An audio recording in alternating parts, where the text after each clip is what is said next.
एक समृद्ध नगर में एक बहुत ही धनवान परिवार रहता था। उनका नाम था सेठ हरिदास। शहर में उनकी गिनती बड़े व्यापारियों में होती थी। उनके पास पहले से ही कई संपत्तियां थीं, लेकिन अब वह एक और विशाल भव्य हवेली बनवा रहे थे। ऐसी हवेली जो पूरे शहर में उनकी शान और रुतबे का प्रतीक बन सके। उस हवेली का निर्माण दिन रात चल रहा था। सैकड़ों मजदूर काम करते थे, लेकिन उन सब के बीच एक ऐसा व्यक्ति था जो सबसे अलग था। उसका नाम था गोपाल। गोपाल उस घर का नौकर था, लेकिन उसका स्वभाव ऐसा था कि वह नौकर कम, परिवार का सच्चा सेवक अधिक लगता था।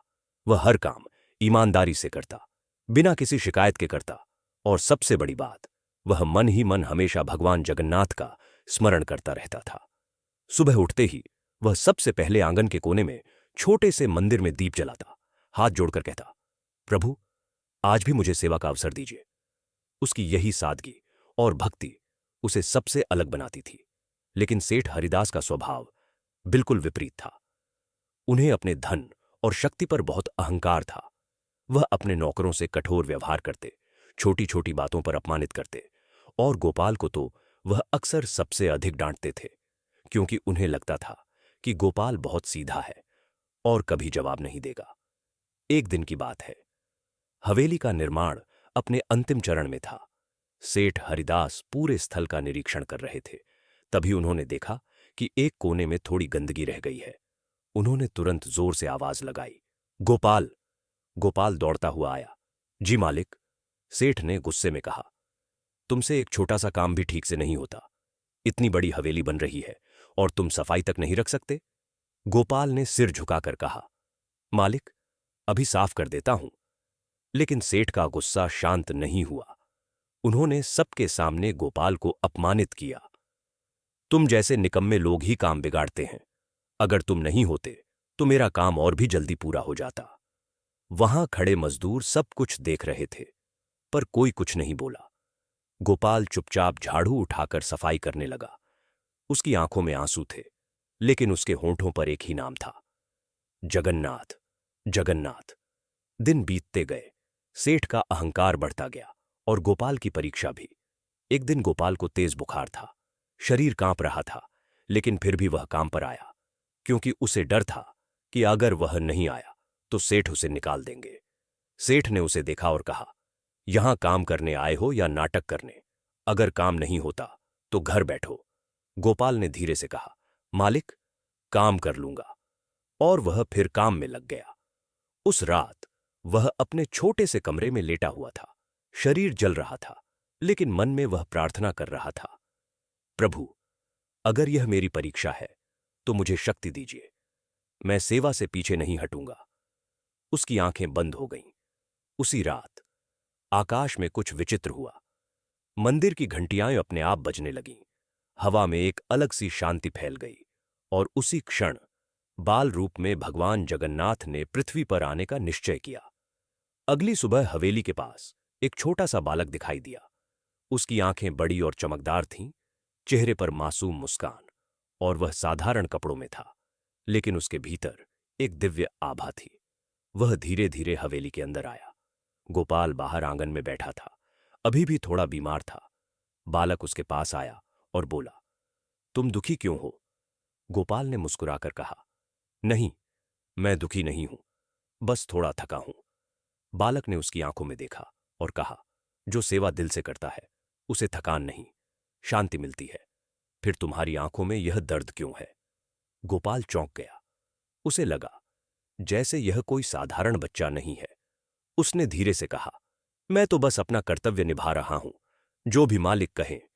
बालक ने पूछा, अगर कोई तुम्हारे साथ अन्याय करे तो?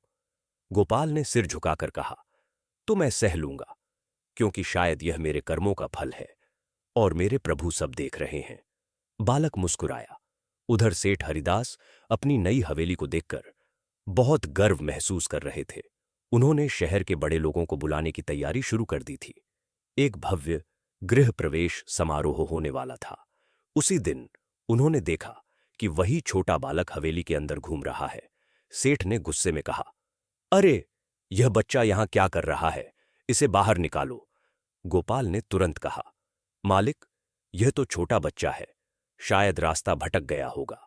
सेठ ने कठोर स्वर में कहा, मुझे कोई दया नहीं दिखानी, यह जगह खेल का मैदान नहीं है। बालक चुपचाप खड़ा रहा। उसने बस एक बार सेठ की ओर देखा। वह नजर शांत थी, लेकिन उसमें एक गहरी चेतावनी छुपी थी। उस शाम हवेली में बड़ी सजावट हो रही थी। दीप जल रहे थे, रंगोली बन रही थी और सब कुछ भव्य दिख रहा था। लेकिन उसी समय अचानक आकाश में काले बादल छा गए, तेज हवा चलने लगी, सब लोग घबरा गए और फिर एक जोरदार बिजली कड़की। कुछ ही क्षणों में हवेली के एक हिस्से में आग लग गई। लोग इधर उधर भागने लगे, कोई पानी लाने लगा, कोई चिल्लाने लगा। सेठ हरिदास स्तब्ध खड़े थे। यह कैसे हो सकता है? आग धीरे धीरे फैलने लगी, लेकिन अजीब बात यह थी कि आग केवल उसी हिस्से में फैल रही थी जहां सेठ सबसे अधिक गर्व महसूस करते थे। मुख्य द्वार, बड़ा हॉल और वह स्थान जहां वह अपने अहंकार का प्रदर्शन करने वाले थे। गोपाल दौड़ता हुआ आया और लोगों को बचाने में लग गया। उसने सबसे पहले मजदूरों और नौकरों को सुरक्षित बाहर निकाला और उसी अफरा तफरी में उसे वही बालक फिर दिखाई दिया। बालक आग के सामने खड़ा था, लेकिन आग उसे छू भी नहीं रही थी। गोपाल की आंखें फैल गईं। बालक ने उसकी ओर देखा और हल्की मुस्कान दी। उस क्षण गोपाल के हृदय में एक कंपन हुआ। उसे महसूस हुआ, यह कोई साधारण बालक नहीं, यह मेरे प्रभु हैं। आग धीरे धीरे शांत हो गई, लेकिन हवेली का एक बड़ा हिस्सा जल चुका था। सेठ हरिदास जमीन पर बैठ गए। उनकी आंखों में विश्वास नहीं था। मेरी मेहनत, मेरा सपना, सब जल गया। गोपाल उनके पास आया और बोला, मालिक, सब ठीक हो जाएगा। लेकिन इस बार सेठ के पास कोई उत्तर नहीं था। उसी समय उन्होंने देखा, वही बालक उनके सामने खड़ा है। बालक ने शांत स्वर में कहा, जो घर दूसरों के आंसुओं पर खड़ा हो वह कभी टिकता नहीं। सेठ ने कांपते हुए पूछा, तुम कौन हो? बालक मुस्कुराया, लेकिन इस बार उसकी आंखों में दिव्यता स्पष्ट थी। आग बुझ चुकी थी, लेकिन उस रात के बाद सेठ हरिदास के भीतर कुछ और ही जलने लगा था। उनका अहंकार, उनका घमंड, उनका वह विश्वास कि धन ही सब कुछ है। वह अभी भी वहीं खड़े थे, उस जली हुई हवेली के सामने, जहां कुछ घंटों पहले तक वह अपने वैभव पर गर्व कर रहे थे। उनकी आंखों के सामने बार बार वही दृश्य आ रहा था। वह छोटा बालक आग के बीच खड़ा हुआ और उसकी वह शांत गहरी आवाज, जो घर दूसरों के आंसुओं पर खड़ा हो वह कभी टिकता नहीं। सेठ का शरीर कांप गया। उन्होंने चारों ओर देखा। मजदूर, नौकर, सब लोग एक दूसरे की मदद कर रहे थे और उन सब के बीच गोपाल सबसे आगे था, जिसे उन्होंने सबसे ज्यादा अपमानित किया था। वही आज सबको बचा रहा था। सेठ के भीतर पहली बार एक प्रश्न उठा, मैंने किसके साथ क्या किया है? उस रात सेठ अपने पुराने घर में लौटे। अगर आप सच में भगवान जगन्नाथ के भक्त हैं तो इस वीडियो को पूरा देखिए, क्योंकि भगवान की चीजों को आधा नहीं छोड़ा जाता। इसे पूरा देखिए और पुण्य कमाइए। और अगर आप भक्ति के इस कार्य में हाथ बटाना चाहते हैं तो इसे शेयर कीजिए और चैनल को सब्सक्राइब कीजिए। वह सो नहीं पाए। जैसे ही आंखें बंद करते अजीब अजीब दृश्य दिखने लगते। उन्हें सपना आया, वह उसी हवेली में खड़े हैं, लेकिन इस बार वह मालिक नहीं, एक नौकर है। कोई उन पर चिल्ला रहा है, तुमसे काम ठीक से नहीं होता, निकम्मे हो तुम। वह डर गए। उन्होंने कहा, मैं कोशिश कर रहा हूं। लेकिन आवाज और तेज हो गई, कोशिश, मुझे बहाने नहीं चाहिए। सेठ रो पड़े, मैंने क्या किया है? तभी सामने वही बालक प्रकट हुआ, लेकिन इस बार उसके चारों ओर एक दिव्य प्रकाश था। वह था भगवान जगन्नाथ का बाल रूप। बालक ने शांत स्वर में कहा, तुमने वही किया है जो आज तुम्हारे साथ हो रहा है। सेठ कांप गए। उनके सारे कर्म, उनके सारे शब्द, उनके सारे अपमान एक एक करके उनके सामने आने लगे। मैं गलत था, उन्होंने धीमे से कहा। बालक ने कहा, गलती होना पाप नहीं, लेकिन गलती को पहचान कर भी न बदलना, वही सबसे बड़ा पाप है। और अचानक सपना टूट गया। सुबह हुई। सेठ का चेहरा बदल चुका था। पहली बार वह सीधे अपने मंदिर की ओर गए, लेकिन इस बार वह वहां मांगने नहीं, झुकने गए थे। उन्होंने हाथ जोड़कर कहा, प्रभु, मैंने कभी किसी को इंसान नहीं समझा। मैंने धन को ही सब कुछ मान लिया। मुझे क्षमा कर दीजिए। उनकी आंखों से आंसू बहने लगे। उसी समय उन्हें पीछे से एक आवाज सुनाई दी, क्षमा मांगना आसान है, लेकिन उसे पाने के लिए बदलना पड़ता है। सेठ ने मुड़कर देखा, वही बालक उनके पीछे खड़ा था। इस बार सेठ उसके सामने झुक गए। आप कौन हैं? कृपया मुझे बताइए। बालक मुस्कुराया और धीरे धीरे उसका रूप बदलने लगा। उसके चारों ओर प्रकाश फैल गया और उसी प्रकाश में प्रकट हुए भगवान जगन्नाथ। सेठ स्तब्ध रह गए, उनके हाथ अपने आप जुड़ गए। प्रभु, आप स्वयं मेरे लिए आए? भगवान जगन्नाथ ने शांत स्वर में कहा, मैं हर उस व्यक्ति के लिए आता हूं जो भक्ति करता है या जिसे सुधार की आवश्यकता होती है। सेठ ने सिर झुका लिया। उसी समय गोपाल भी वहां आ गया। जैसे ही उसने भगवान जगन्नाथ को देखा, वह भाव विभोर हो गया। वह तुरंत उनके चरणों में गिर पड़ा। प्रभु, आप सच में आ गए। भगवान जगन्नाथ ने उसके सिर पर हाथ रखा। तुम्हारी भक्ति ने मुझे यहां आने के लिए मजबूर किया, गोपाल। सेठ ने यह सुना और वह अंदर से टूट गए।